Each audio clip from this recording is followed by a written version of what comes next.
আমি যখন ওখান দিয়ে যাচ্ছি হঠাৎ বিনা প্ররোচনায় দেখলাম যে লাল পতাকা নিয়ে সিপিএমের ইউনিয়ন তারা গো ব্যাক বাবুল সুপ্রিয় এবং তারা মোদি হাঁটো এসব বলছিলেন। তো আমি দেখলাম অনেক বয়স্ক লোক রয়েছেন তাদের মধ্যে, যারা বামপন্থী যারা রয়েছেন অনেক বয়স্ক রয়েছেন। আমি গাড়ি থেকে নামলাম, আমি একজনকে জিজ্ঞেস করলাম যে আপনি গো ব্যাক কেন বলছেন, কি হিন্দুস্তান কেবলস কেন বন্ধ হলো, জবাব দাও। হিন্দুস্তান কেবলসের জন্য আমি যতটা যা করার করেছি, আমি প্রধানমন্ত্রী থেকে ফাইন্যান্স মিনিস্টার থেকে আরম্ভ করে মনোহর পরিকার থেকে আরম্ভ করে সমস্ত যা করার আমি করেছি।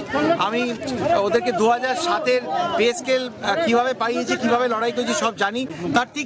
তার একটা মোড় আগে হিন্দুস্তান কেবলসের মানুষ এসে মোবাইলে দেখাচ্ছেন যে দেখুন দাদা আপনাকে ধন্যবাদ যে আমরা টাকা পেয়েছি। আপনারা পতাকা সরান, আপনারা যখন প্রশ্ন করেছেন, আমি আপনাদের এমপি, আপনাদের প্রশ্ন করার অধিকার আছে। আপনারা পতাকাটা নামাতেও আমি বলি না, আমি বলছি আপনারা যখন প্রশ্ন করেছেন তাহলে আমার জবাবটা শুনুন। তখন মারমুখী হয়ে গেলেন, লাঠি নিয়ে আরও অ্যাজিটেটেড হয়ে গেলেন। আমি বললাম দেখুন আপনি প্রশ্ন করবেন অথচ আমার জবাব শুনবেন না, আমি আপনাদের এমপি, আপনাদের কি পার্টি আমার জানার দরকার নেই। আপনাদের তার মধ্যে হঠাৎ কংগ্রেসের আইএনটিইউসির কিছু গুন্ডা চলে এলো হাতে লাঠি ফাটি নিয়ে, তারা গো ব্যাক চৌকিদার এসব আরও নোংরা স্লোগান দিতে আরম্ভ করলো। তো ওখানে আমাদের পার্টির ছেলেদেরকে আমিও সামলালাম, কিন্তু যেরকম হয় অ্যাগ্রেসিভভাবে আক্রমণ করার যে চেষ্টা সেটা আবার হলো। আমার একটাই কথা ছিল শুরু থেকে, আমি এখনও বলছি যে আপনারা প্রশ্ন করুন, কিন্তু আপনাদের পুরো এলাকার এমপি হিসেবে যে প্রশ্ন আপনারা করবেন প্রশ্ন করুন, কোনো আপত্তি নেই, ওটা আপনার অধিকার, কিন্তু জবাব আমাকে দিতে দিন। বিনা কারণে কালো পতাকা আমি দেখিনি, দেখবো না, আমি এটা সহ্য করবো না।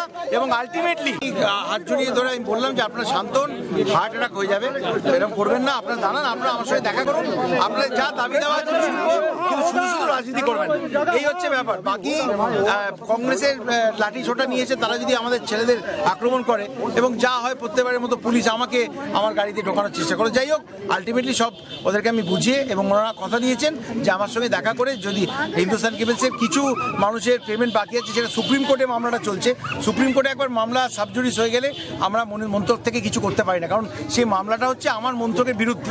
তো সেই জন্য আমি বলেছি আপনারা আসুন, একবার বসে আমরা কথা বলি। বাকি আপনারা ওনারা যে স্মারকলিপিটা দিচ্ছেন তাতে লেখা আছে মোদি হাঁটাও দেশ বাঁচাও, সেটাও আমি গ্রহণ করেছি।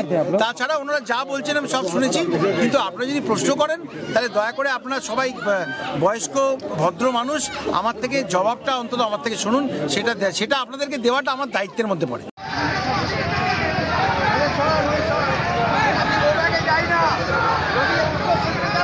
জবাব তো দেবো, আমার যদি ফেলিও নয় জবাব তো দিন।